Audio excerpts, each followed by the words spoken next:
मैत्रिणीच्या केळवणाची रंगीत तालीम म्हणून आज आमच्याकडे बनवला होता एक खास पदार्थ. कारण काही असो, पण टॉमची मात्र चांगलीच मजा झाली होती.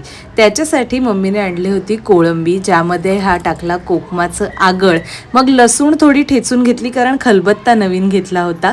तेल घेतलं, तेलामध्ये ती लसूण थोडीशी तापवून क्रिस्पी करून घ्यायची आणि मग त्यातच कांदा, टोमॅटो आणि मसाले असं सगळं टाकून घ्यायचं. मग याच्यामध्ये तुम्ही कोळंबी टाकायची.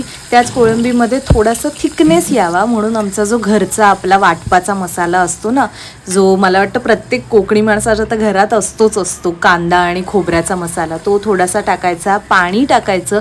गरम पाणी टाकलं तर अतिउत्तम, नाही तर ते आपोआपच म्हणजे गरम होतंच अर्थातच. आणि मग ते सगळं मिसळून घ्यायचं छानपैकी आणि त्याला ना थोडं शिजवायचं. ते शिजवताना पाणी थोडं जास्त टाकलं तरी चालतं, कारण नंतर ते आटणारच आहे अर्थात.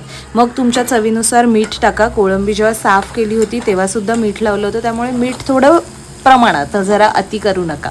त्याच्यानंतर मग तुम्ही छान कोथिंबीर वगैरे टाकून गार्निश करा आणि तुम्हाला हव्या त्या भाकरीसोबत किंवा भातासोबत खाऊ शकता. चांगलं लागतं असं माझ्या घरचे म्हणतात, मी खात नाही.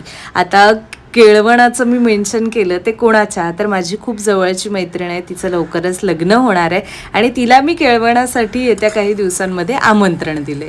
त्यासाठी आम्ही ही रंगीत तालीम म्हणून हे पदार्थ तिला आवडतील का हे ट्राय करून बघत होतो. चांगले झाले होते, कारण मी मम्मी आणि साईश सगळ्यांच्या रिव्ह्यूवरनं तुम्हाला सांगते आणि आय होप तुम्हाला बघायलाही आवडले असतील. त्यामुळे शेअर, सेव्ह, फॉलो आणि कमेंट करायला पण विसरू नका.